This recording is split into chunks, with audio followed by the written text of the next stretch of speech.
Good morning. Chuck Schumer and the Democrats are desperate to break the Senate rules and try to engage in a corrupt power grab.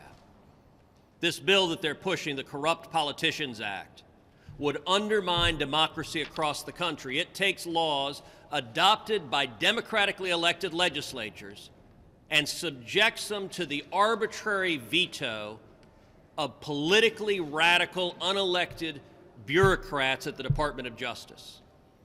President Biden has nominated hard-left ideologues to the Department of Justice, including two of the leading advocates of abolishing the police in the country. And what Chuck Schumer and the Democrats are proposing is putting those ideologues in charge of election laws across this country.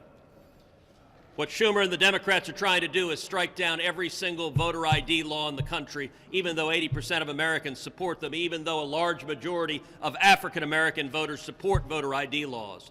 Democrats have decided that voter fraud benefits them politically, and they're willing to go to any length to tear down the reasonable common sense protections that protect the integrity of our elections.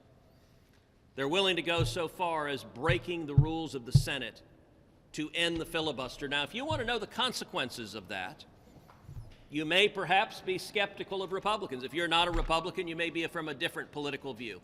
So I want to point you to someone who's not a Republican, assessing the consequences of what Chuck Schumer is proposing right now. That person is a person by the name of Charles Schumer, who in 2005, March 16th, 2005, said about nuking the Senate rules and ending the filibuster. Here's what Chuck Schumer said.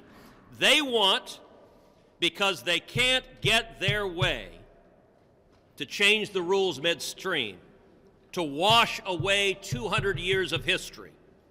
They want to make this country into a banana republic where if you don't get your way, you change the rules. It'll be doomsday for democracy if we do. Chuck Schumer said ending the filibuster would be doomsday for democracy and turn America into a banana republic. He was telling the truth in 2005, and it's still true today.